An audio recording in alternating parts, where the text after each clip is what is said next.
ஒரு பெரிய அடர்ந்த காட்டுல காலுக்காகவும் அழிஞ்சு வந்தது. காலுக்காகத்துக்கு இன்னும் கல்யாணம் ஆகல. அதனால தினமும் பெண் பாக்குறதுக்காக காலுக்காக அங்க உள்ள எல்லா காட்டையும் சுத்தி வந்துகிட்டே இருந்தது. காலுக்காக போகாத காடும் கிடையாது, பார்க்காத பொண்ணும் கிடையாது. காலுக்காகத்தை பார்த்த பெண் காகங்கள் எல்லாம் ஏதாவது ஒரு காரணத்தை சொல்லி தட்டி கழிச்சாங்களே தவிர யாருமே கல்யாணத்துக்கு ஒத்துக்கல. இருந்தாலும் காலுக்காக இன்னும் மனம் தரலாம தனக்கான பெண் காகத்தை தேடிக்கிட்டே இருந்தது. காலுக்காக ஒரு நாள் பறந்து போயிட்டு இருக்கப்ப ஒரு பெண் காகத்தை பார்த்துட்டு அதுகிட்ட போச்சு. இங்க பாருங்க, என்னோட பேரு காலு. அப்புறம் என்கிட்ட நல்ல மரக்குச்சிகளாலான வலிமையான வீடு இருக்கு.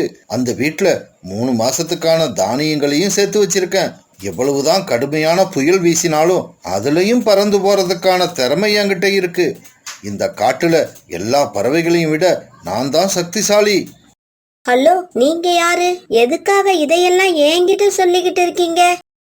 இங்க பாருங்க, எனக்கு இது வரைக்கும் கல்யாணம் ஆகல. அதனாலதான் என்னோட பயோடேட்டாவை உங்ககிட்ட சொன்னேன். உங்களுக்கு இஷ்டம் இருந்தா நாம 2 பேரும் நாளைக்கே கல்யாணம் பண்ணிக்கலாம். இங்க பாருங்க, எனக்கு ஏற்கனவே கல்யாணம் ஆகி 2 குழந்தைங்க இருக்கு. என்கிட்ட பேசி டயத்தை வேஸ்ட் பண்ணாம வேற எங்கேயாவது போய் ட்ரை பண்ணுங்க. அப்புறம் ஒரு விஷயம், என்னோட ஹஸ்பண்ட் உங்களை விட அழகா இருப்பாரு. அந்த காகம் இப்படி சொன்னதால ஏமாந்து போன காலுக்காகும் பிறகு அங்க இருந்து பறந்து போச்சு. இங்க பாருங்க காலேஜி, நீங்க ரொம்பவும் அழகா இருக்கீங்க. நான் ரொம்ப நாளா உங்களை மாதிரி ஒரு அழகான ஆண் காகத்தை தான் தேடிக்கிட்டு இருந்தேன். அதனாலதான் இப்ப வரைக்கும் கல்யாணமே பண்ணிக்காம காத்துக்கிட்டு இருந்தேன். அப்ப என்ன கல்யாணம் பண்ணிக்க உனக்கு சம்மதமா? சம்மதம்தான். இருந்தாலும் உங்களோட வால் கொஞ்சம் பெருசா இருக்கு. அது மட்டும் கொஞ்சம் சின்னதா இருந்தா கண்டிப்பா உங்களை நான் கல்யாணம் பண்ணிப்பேன். வெட்டிக்கிறேன். என்னோட வாழை நான் இப்பவே வெட்டிக்கிறேன். உனக்காக என்னோட வாழை பாதியா வெட்டுறதுல எனக்கு சந்தோஷம்தான். வெட்டிக்கிறேன். என்னோட வாழை இப்பவே வெட்டிக்கிறேன். வெட்டிக்கிறேன். என்னோட வாழை இப்பவே வெட்டிக்கிறேன். இப்படி கத்திக்கிட்டே காலுக்காகம் தூக்கத்துல இருந்து எந்திரிச்சு உட்கார்ந்தது. இதுவும் கனவு தானா? வால் போனாலும் பரவாயில்ல, நமக்கு ஒரு வாழ்க்கை கிடைச்சிச்சேன்னு நினைச்சேன். கடைசியா அதுவும் கனவா போயிடுச்சு. கடைசி வரைக்கும் என் வாழ்க்கையில கல்யாணத்தை இப்படி கனவுல தான் பார்க்கணும் போல இருக்கு. மறுநாள் காலையில உணவு தேட வெளியில பறந்து போன காலுக்காகத்தோட வாழ்க்கையில வசந்தம் வர ஆரம்பிச்சது. வழியில உட்கார்ந்திருந்த ஒரு பெண்காகம் காலுக்காகத்தை இப்படி கூப்பிட்டது. ஹலோ மிஸ்டர், இங்க கொஞ்சம் வாங்க. திடீர்னு இப்படி ஒரு அழகான பெண்காகம் தன்னை கூப்பிட்டதும் காலுக்காகத்துக்கு இன்ப அதிர்ச்சியா இருந்தது. என்னையா கூப்பிட்டீங்க? உண்மையாவே நீங்க என்னதான் கூப்பிட்டீங்களா? ஆமா, உங்களை தான் கூப்பிட்டேன். அதுக்கே இப்படி பதட்டப்படுறீங்க? அதெல்லாம் இருக்கட்டும், உங்க பேர் என்ன? நீங்க எதுக்காக என்ன கூப்பிட்டீங்க? என் பேரு கோரி. நான் இந்த அருவிக்கு இப்பதான் முதல் முறையா வந்திருக்கேன். இந்த அருவி எனக்கு ரொம்ப பிடிச்சிருக்கு. இந்த அருவியோட பேர் என்னன்னு கொஞ்சம் சொல்ல முடியுமா? அருவியோட பேரெல்லாம் எதுக்கு? முதல்ல என் பேரை தெரிஞ்சுக்குங்க. என் பேரு காலு. எனக்கு இன்னும் கல்யாணம் ஆகல. சொந்தமா வீடு இருக்கு. அந்த வீட்டுல 3 மாசத்துக்கு தேவையான உணவு இருக்கு. உங்களை மாதிரி ஒரு அழகான காகத்தை தான் நான் இவ்வளவு நாள் தேடிக்கிட்டு இருந்தேன். இப்ப நீங்க எனக்கு கிடைச்சிட்டீங்க. நீங்க பேசுறத பார்த்தா நீங்க என்ன கல்யாணம் பண்ணிக்க ஆசைப்படுறீங்கன்னு நினைக்கிறேன். நான் நினைச்சது சரிதானே? 100க்கு 100 சரிதான். நீங்க அழகா மட்டும் இல்ல, புத்திசாலியா கூட இருக்கீங்க. இங்க பாருங்க, எனக்கு கொஞ்சம் வயசு அதிகம். அதை காரணம் காட்டி கல்யாணம் பண்ணிக்க மாட்டேன்னு சொல்லிட்டாதீங்க. நான் ரொம்ப நொந்துருவேன். வயசு கொஞ்சம் அதிகமா இருந்தா அதெல்லாம் ஒரு பிரச்சனையே கிடையாது. எனக்கு தேவையெல்லாம் ஒரு தங்க ஜிமிக்கி. அதை எனக்கு வாங்கி கொடுத்துட்டீங்கன்னா கண்டிப்பா நான் உங்களை கல்யாணம் பண்ணிப்பேன். நீங்க சொல்றது உண்மைதானே? அதுக்கப்புறம் பேச்சு மாறக்கூடாது. இங்க பாருங்க, நான் உண்மையை தான் சொல்றேன். ஒரு ஆண்காகம் என் காதுல தங்க ஜிமிக்கி மாற்ற மாதிரி எனக்கு ஒரு கனவு அடிக்கடி வந்துகிட்டே இருக்கு. கனவுல வந்த ஆண்காகம் கூட கிட்டத்தட்ட உங்கள மாதிரியே தான் இருக்கும். இதை கேட்ட உடனே காலுக்காகத்துக்கு ரொம்பவும் சந்தோஷமாயிடுச்சு. கோரி, நீ கல்யாணத்துக்கு ரெடியாயிரு. நான் இன்னும் 2 நாள்ல எப்படியாவது தங்க ஜிமிக்கியோட வந்து உன்னை பாக்குறேன். இப்படி சொன்ன காலுக்காகவும் பிறகு அங்க இருந்து பறந்து போயிடுச்சு. காலுக்காகம் இப்ப ரொம்பவும் சந்தோஷமா பறந்து போய்கிட்டு இருந்தது. இருந்தாலும் அது மனசுல சின்னதா ஒரு குழப்பம் இருந்தது. தங்க ஜிமிக்கி இப்ப நாம எங்க போய் தேடுறது? யாருகிட்ட கேட்கறது? தங்க ஜிமிக்கியை கொடுங்க, அதை வச்சுதான் நான் கல்யாணம் பண்ணணும்னு கேட்டா யாரும் கொடுக்க மாட்டாங்க. அதை எப்படியாவது நாம திருடிதான் ஆகணும். முதல்ல நம்ம காட்டுல யார்கிட்ட தங்க ஜிமிக்கி இருக்குன்னு நாம தெரிஞ்சுக்கணும். அப்பதான் சரியா அந்த தங்க ஜிமிக்கியை நம்மளால திருட முடியும். இப்படி யோசிச்ச காலுக்காகவும் பிறகு சோனா குருவி கிட்ட போச்சு. சோனா, உனக்கு ஒரு சந்தோஷமான செய்தி. இன்னும் 2 நாள்ல எனக்கு கல்யாணம் நடக்க போகுது. பொண்ணு ரொம்ப அழகா இருக்கா. காலண்ணா, ரொம்ப சந்தோஷம். பொண்ணு யாரு? அவங்க பேர் என்ன? பொண்ணு பேரு கோரி. பக்கத்து காட்டுல அவங்க வீடு இருக்கு. சோனா, இப்ப நான் உன்னை ஒரு முக்கியமான விஷயமா பார்க்க வந்தேன். கல்யாணத்தன்னைக்கு கோரிக்கு நான் ஒரு தங்க ஜிமிக்கி செஞ்சு கொடுக்கணும்னு ஆசைப்படுறேன். இதுல என்ன தப்பு இருக்கு? உங்களோட மனைவிக்கு நீங்க எதை வேணாலும் வாங்கி கொடுக்கலாம். அதெல்லாம் சரிதான். ஆனா எந்த டிசைன்ல தங்க ஜிமிக்கி வாங்கி கொடுக்கறதுன்னு எனக்கு தெரியல. உங்ககிட்ட ஏதாவது தங்க ஜிமிக்கி இருந்தா அதை எனக்கு காட்டு. அந்த டிசைன் நல்லா இருந்தா நானும் அதே மாதிரி வாங்கி கொடுத்துருவேன். காலண்ணா, இருந்தது எல்லாத்தையும் வித்து நாங்களே இப்பதான் வீட்டை கட்டி முடிச்சோம். நீங்க ஒண்ணு பண்ணுங்க. ராணிபுரா கிட்ட தங்க ஜிமிக்கி இருக்கிறது எனக்கு தெரியும். வேணும்னா அதை போய் பாருங்க. இப்பவே போன சோனா, ராணிபுராவை இப்பவே போய் பார்க்கறேன்.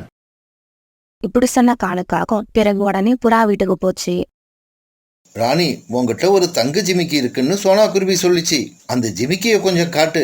அந்த டிசைன் நல்லா இருந்தா அதே மாதிரி நான் ஒரு தங்க ஜிமிக்கி செய்ய ஆசைப்படுறேன். காலண்ணா, தங்க ஜிமிக்கி எதுக்கு? உங்களுக்கு கல்யாணம் நிச்சயம் ஆயிடுச்சா? ஆமா ராணி, ஆமா. எனக்கு கல்யாணம் நிச்சயம் ஆயிடுச்சு. இன்னும் 2 நாள்ல கல்யாணம். காலண்ணா, உங்களுக்கு கல்யாணங்கிறத என்னால நம்பவே முடியல. என்னாலேயே நம்ப முடியல. அப்புறம் எப்படி உன்னால நம்ப முடியும்? சரி சரி, உன்னோட ஜிமிக்கியை கொண்டு வந்து காட்டு. பிறகு ராணிபுரா அலமாரியை திறந்து அதுல இருந்த தங்க ஜிமிக்கை கொண்டு வந்து காலுக்காகத்துக்கிட்ட காட்டுச்சு.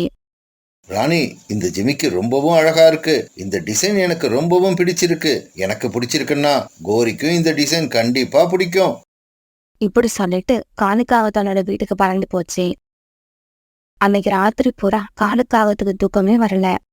ஜிமிக்கி இருக்கிற இடம் தெரிஞ்சு போயிடுச்சு. அத நாளைக்கு எப்படியாவது எடுத்தாகணும். மறுநாள் பொழுது விடிஞ்சிச்சு. உணவு தேட போன காலுக்காவும் ஒரு இடத்துல புறாவையும் ராணிபுராவையும் பார்த்தது.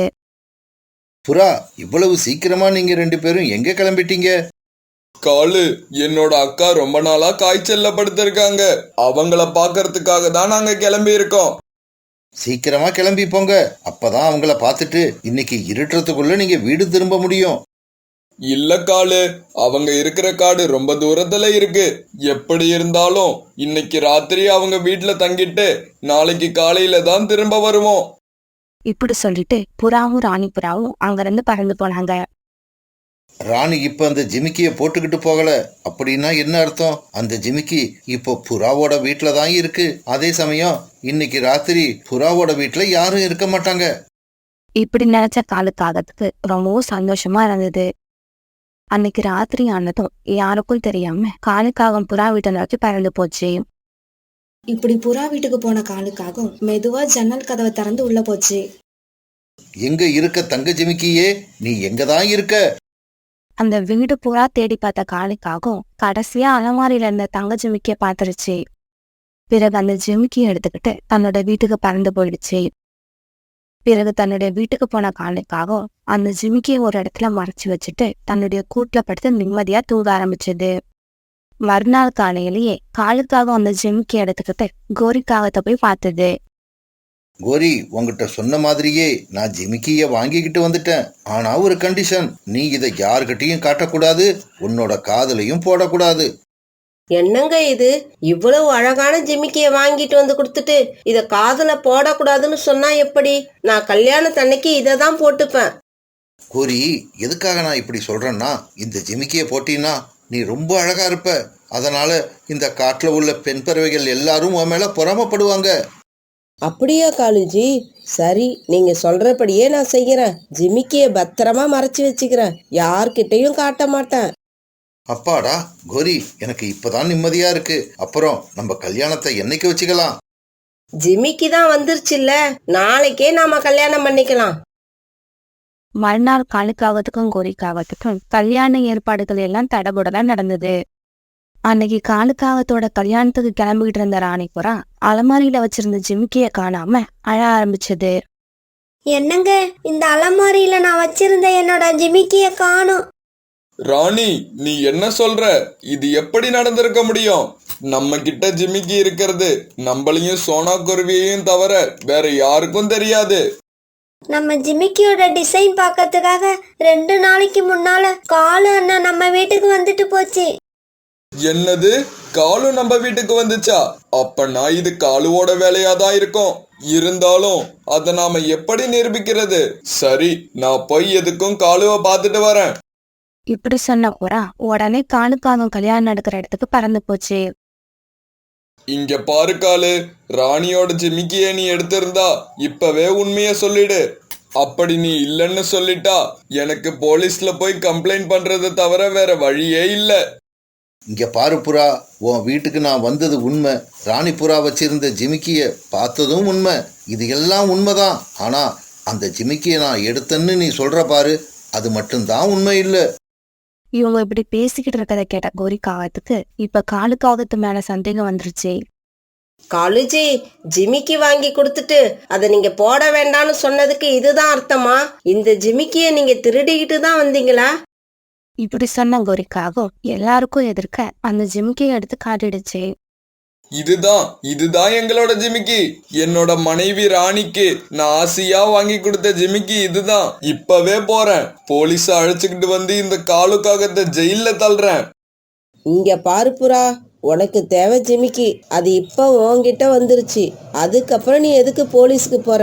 தயவு செய்து எனக்காக போலீஸ்ல போய் நீ கம்ப்ளைண்ட் கொடுக்க கூடாது. ஆமா, என்னோட ஜிமிக்கி என்கிட்ட வந்துருச்சு. அதுக்காகவே நீ சொன்னபடி நான் போலீஸ்க்கு போக மாட்டேன். இப்படி சொன்ன புறா அங்கிருந்து ஜிமிக்கி எடுத்துக்கிட்டு பறந்து போயிடுச்சு. சரி, அப்புறம் ஏன் எல்லாரும் நிக்கிறீங்க? கிளம்புங்க. இந்த கல்யாணம் எப்படி இருந்தாலும் நடக்க போறதில்ல. நமக்கு சாப்பாடும் கிடைக்க போறதில்ல. வாங்க, சீக்கிரமா வீட்டுக்கு போய் சமைக்கிற வழிய பாப்போம். ஏன் அவசரப்படுறீங்க? எல்லாரும் இங்கேயே இருங்க. இப்ப இங்க கல்யாணமும் நடக்கும், உங்களுக்கு விருந்தும் கிடைக்கும். கோரி, நீ உண்மையை தான் சொல்றியா? இவ்வளவு நடந்ததுக்கு அப்புறமும் நீ என்ன கல்யாணம் பண்ணிக்க போறியா? ஆமாம் காலுஜி, நீங்க அந்த ஜிமிக்கிய உங்களுக்காகவா திருநீங்க? என்ன கல்யாணம் பண்ணிக்க ஆசைப்பட்டு தானே அதை திருநீங்க. இந்த அளவுக்கு என் மேல அன்பு வச்சிருக்க உங்களை நான் ஏமாத்த விரும்பல. யாரங்க, சீக்கிரமா கெட்டி மேளத்தை கொட்டுங்க. பிறகு காலுக்காகத்துக்கும் கோரிக்காகத்துக்கும் எல்லாரோட ஆசீர்வாதத்தோட கல்யாணம் ஜோரா நடந்தது. கோரி, உன்னை கல்யாணம் பண்ணிக்கிற ஆசையில அந்த ஜிமிக்கியை நான் திருடிக்கிட்டு வந்துட்டேன். அப்படி இருந்தும் நீ என்ன வெறுக்காம கல்யாணம் பண்ணிக்கிட்ட. அதுக்காகவே இதுக்கப்புறம் என் உயிர் இருக்கிற வரைக்கும் அடுத்தவங்க பொருளை நான் திருடவே மாட்டேன். இது சத்தியம். அதுக்கப்புறம் ரொம்ப நாள் வரைக்கும் காலுக்காகவும் கோரிக்காகவும் அந்த காட்டுல ஒத்துமையாவும் சந்தோஷமாவும் வாழ்ந்து வந்தாங்க. காப்பாத்துங்க, என்ன காப்பாத்துங்க, என்னை யாராவது வந்து காப்பாத்துங்க.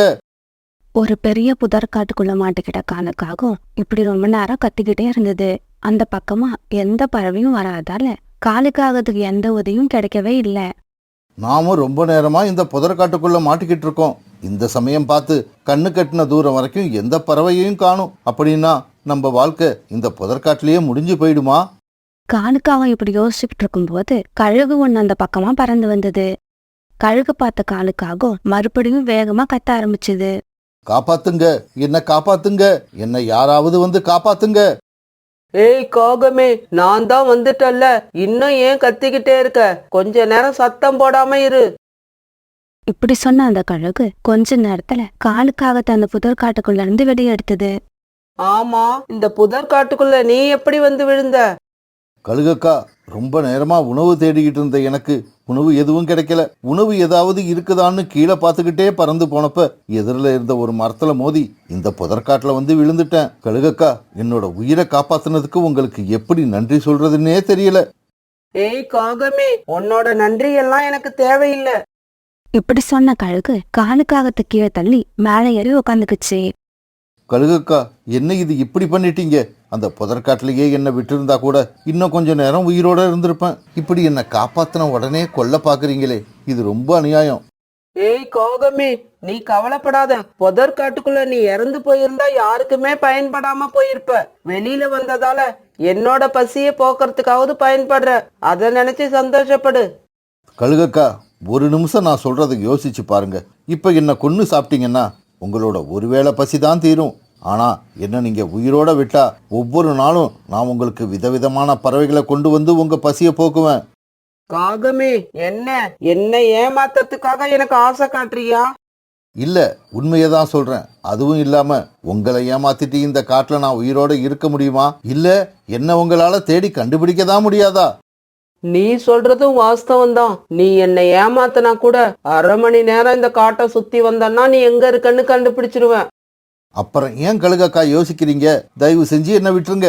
இன்னையிலிருந்தே உங்களுக்கு நான் உணவு கொண்டு வர்ற வேலையை ஆரம்பிக்கிறேன். காலுக்காகம் இப்படி பேசினது கழுகுக்கு ரொம்ப பிடிச்சிருந்ததால காலுக்காகத்தை விட்டு கீழே இறங்குச்சு.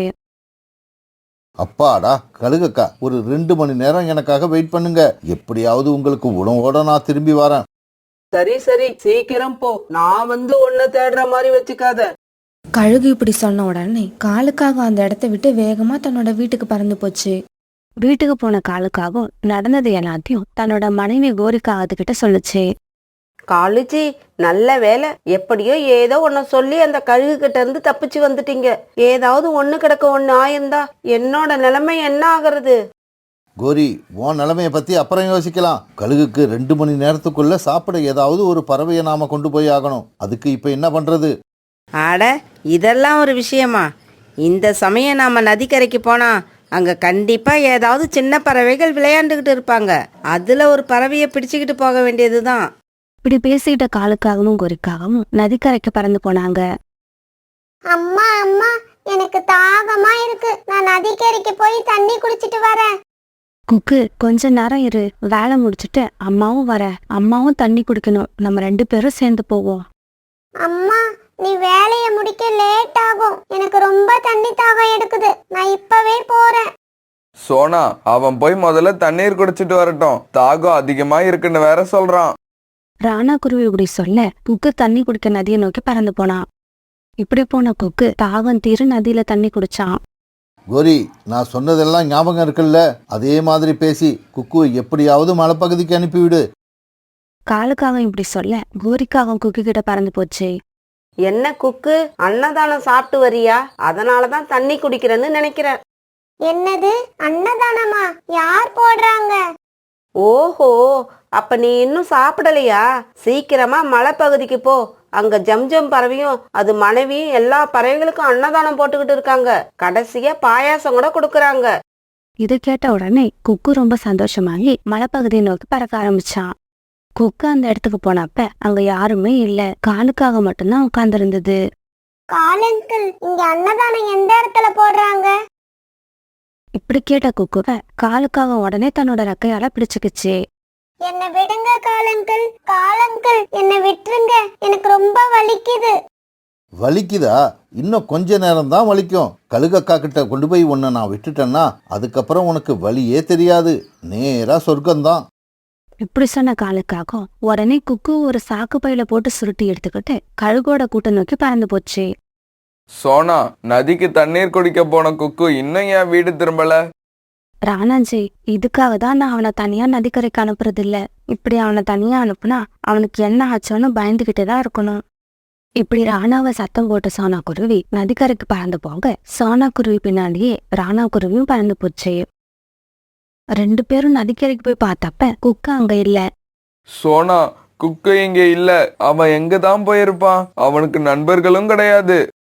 இந்த சமயத்துல சோனா குருவியோட கண்ணுல கண்ணீர் வர ஆரம்பிச்சது. ராணாஜி, குக்குவுக்கு நண்பர்கள் தான் கிடையாது. ஆனா நம்ம காட்டுல குழந்தை பறவைகளுக்கு எதிரிகள் அதிகம். இதனால்தான் நான் குக்குவை தனியா எங்கேயும் அனுப்புறது இல்ல. பிறகு ராணா குருவியும் சோனா குருவியும் ரீட்டா கிளி வீட்டுக்கு போனாங்க. ரீட்டா, என் பையன் குக்கு உன்னோட வீட்டுக்கு வந்தானா? இல்ல சோனா, குக்கு இங்க வரல. அவனை தனியா எங்கேயும் அனுப்ப மாட்டியே. எப்படி வெளியில வந்தான்? சோனா, எதுக்கும் நீ காகங்கள் கிட்ட போய் கேட்டு பாரு. கொஞ்ச நேரத்துக்கு முன்னாடி காலுக்காகவும் கோரிக்காகவும் நதிக்கரையில உட்காந்து ஏதோ ரகசியமா பேசிக்கிட்டு இருந்ததை நான் பார்த்தேன்.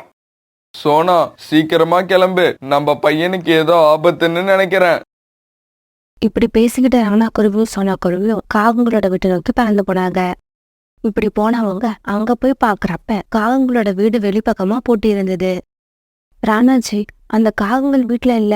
கண்டிப்பா இந்த காகங்கள் தான் என் பையனை என்னமோ செஞ்சிருக்கணும். ராணாஜி, ஏதாவது செய்யுங்க. குக்கு எப்படியாவது காப்பாத்துங்க. சோனா, வா, நாம எதுக்கும் மலைப்பகுதியில கழுகு வாழ்ற இடத்த ஒரு தடவை போய் பார்த்துட்டு வருவோம். ராணாஜி, நாம மட்டும் அங்க தனியா போறது எனக்கு சரியா படல. புறா, ரீட்டா கிளி இப்படி எல்லாரையும் அழைச்சிட்டு போவோம். பிறகு சோனா குருவி சொன்ன மாதிரியே புறாவையும் ரீட்டாக்கிளையும் அழைச்சுக்கிட்டு 4 பேரும் மலைப்பகுதியை நோக்கி பறந்து போனாங்க. ஆமா, இந்த பையனை எங்க பிடிச்சிங்க? நல்ல சதப்பத்தாதான் இருக்கான். காகங்களே, நீங்க 2 பேரும் இன்னைக்கு என்ன ரொம்பவும் சந்தோஷப்படுத்திட்டீங்க. உங்களுக்காக நான் எந்த உதவி வேணாலும் செய்வேன். கழுகக்கா, இது சோனா குருவியோட பையன் குக்கு. இன்னைக்கு இவனை சூப்பு வச்சு குடிங்க. கூடிய சீக்கிரம் இவனோட அம்மாவையும் அப்பாவையும் எப்படியாவது இங்க கொண்டு வந்துடுறோம். கழுகு குக்கு ஒரு பாறையில கட்டி போட்டு இருந்தது. இவங்க பேசுனதெல்லாம் கேட்டு குக்கு கண்ணீர் விட்டு அழுதுகிட்டு இருந்தான். சரி, நீங்க இவனை பொறுமையா சூப்பு வச்சு குடிங்க. நாங்க 2 பேரும் வீட்டுக்கு கிளம்புறோம். எங்க வீடு ரொம்ப நேரம் பூட்டி இருந்தா பாக்குற பறவைகள் எல்லாம் சந்தேகப்படுவாங்க. ஆட, எனக்கு இப்படி ஒரு நல்ல காரியம் பண்ணியிருக்கீங்க. உங்களை எப்படி வெறுங்கையோட அனுப்புறது? கொஞ்ச நேரம் பொறுமையா இருங்க. நீங்களும் கொஞ்சம் சூப்பு குடிச்சிட்டு போங்க. அப்புறம் நீங்க எனக்கு இன்னொரு உதவி செய்யணும். சொல்லுங்க கழுகக்கா, என்ன செய்யணும் உங்களுக்கு? வேற ஒண்ணும் இல்ல, சூப்பு கொஞ்சம் காரமா இருந்தாதான் நல்லா இருக்கும். நாம வர்ற வழியில ஒரு இடத்துல பச்சை மிளகாய் விளைஞ்சு இருக்கிறத பார்த்தேன். யாராவது ஒருத்தர் போய் கொஞ்சம் பச்சை மிளகாய் பறிச்சுக்கிட்டு வாங்க. கழுகக்கா, இதோ இப்பவே நாங்க 2 பேரும் போய் பச்சை மிளகாயை பறிச்சுக்கிட்டு வந்துடுறோம். இப்படி சொன்ன காகங்கள் 2 பேரும் அங்க இருந்த பச்சை மிளகாவை பறிக்க பறந்து போனாங்க. அந்த இடத்துல நடந்தது எல்லாத்தையும் மேல உள்ள மரத்துல இருந்து ராணா குருவி, சோனா குருவி, புறா, ரீட்டாக்கிளி இவங்க 4 பேருமே பாத்துக்கிட்டு இருந்தாங்க. ராணாஜி, நம்ம பையன் குக்குவை எப்படி காப்பாத்த போறீங்க? எல்லாரும் நான் சொல்றத கேளுங்க. குக்குவோட உயிருக்கு இது வரைக்கும் எந்த ஆபத்தும் இல்ல. அதனால நாம சீக்கிரமா பறந்து போய் இந்த காகங்களை மடக்கனாதான் குக்குவை உயிரோட காப்பாத்த முடியும். ஆமா, புறா சொல்றதுதான் சரி. சத்தம் போடாம அந்த காகங்கள் பின்னாடியே பறந்து போவோம் வாங்க. இப்படி அந்த மரத்தை விட்டு பறக்க ஆரம்பிச்ச இவங்க காலுக்காகத்தையும் கோரிக்காகத்தையும் மிளகா செடிகள் இருக்கிற இடத்துல கையும் களவுமா பிடிச்சு ஒரு மரத்துல கட்டி போட்டாங்க. புறா கையில ஒரு குச்சி எடுத்துக்கிச்சு. ஏய் காகங்களே, நீங்க உயிரோட இருக்கணும்னா குக்குவை நீங்க தான் காப்பாத்தி இங்க கொண்டு வரணும். அப்படி நீங்க செய்யலன்னா இதே இடத்துல உங்க 2 பேரையும் அடிச்சே கொன்னுடுவோம். இப்படி சொன்ன புறாவும் ராணாவும் காலுக்காகத்தையும் கோரிக்காகத்தையும் அடி வெளுத்து வாங்கினாங்க. அடிக்காதீங்க, குக்குவை எப்படியாவது காப்பாத்திடுறோம். அடிக்காதீங்க. ராணா, எங்க 2 பேரையும் கட்டவிழ்த்து விடுங்க. நாங்க போய் அந்த கழுகு கிட்ட பேசி குக்குவை எப்படியாவது அழைச்சிக்கிட்டு வந்துடுறோம். இங்க பாரு கோரி, உங்க 2 பேரையும் ஒன்னா அனுப்ப முடியாது. யாராவது ஒருத்தர் எங்க கிட்ட இருந்தே ஆகணும். இப்படி சொன்ன புறா பிறகு காலுக்காகத்தை மட்டும் விடுதலை பண்ணுச்சு. காலு, சீக்கிரமா போய் குக்குவை எப்படியாவது அழைச்சுக்கிட்டு வா. 10 நிமிஷத்துல குக்குவோட நீ இங்க வரலன்னா கோரியோட உடம்புல உயிர் இருக்காது. கோரி, நான் என்ன சொன்னாலும் கழுகு குக்குவை உயிரோட விடாது. அதனால எங்க இந்த பறவைகள் ஒன்னு அடிச்சு கொன்னுடுவாங்களோன்னு எனக்கு ரொம்ப பயமா இருக்கு. காலுஜி, என் உயிரை பத்தி நீங்க கவலைப்படாதீங்க. என் உயிரை எப்படி காப்பாத்திக்கிறதுன்னு எனக்கு தெரியும். நான் சொல்றத அப்படியே போய் அந்த கழுகு கிட்ட சொல்லுங்க. இப்படி சொன்ன கோரிக்காகவும் பிறகு காலுக்காகத்தோட காதுல எதையோ சொல்லுச்சு. உடனே காலுக்காகவும் கழுகு இருக்கிற இடத்துக்கு பறந்து போச்சு. கழுகக்கா, ஆபத்து, சீக்கிரம் கிளம்புங்க. உங்களோட அண்ணனை 4-5 வேடர்கள் சேர்ந்து வலை போட்டு பிடிச்சிட்டாங்க. நீங்க சீக்கிரம் போனாதான் அந்த வலையை அறுத்து அவரை காப்பாத்தலாம். காகமே, எந்த இடத்துல இதெல்லாம் நடந்தது? உங்க அண்ணன் குடியிருக்கிற கூட்டுக்கும் கீழேயே இதெல்லாம் நடந்துருச்சு. அண்ணா, கவலைப்படாம இருங்க. நான் இருக்கிற வரைக்கும் உங்களுக்கு ஒன்னும் ஆக விட மாட்டேன். இப்படி சொன்ன கழுகு உடனே அவசரமா தன்னுடைய இடத்தை விட்டு பறந்து போச்சு. பிறகு கயிறு அறுத்து குக்குவை விடுவிச்ச காலுக்காகவும் குக்குவை கூட்டுக்கிட்டு பறவைகள் இருக்கிற இடத்துக்கு பறந்து போச்சு. ராணா, சோனா, இதோ உங்க பையன் குக்கு. இவனை நான் உயிரோட கொண்டு வந்துட்டேன். தயவு செய்து கோரிய உயிரோட விட்டுருங்க.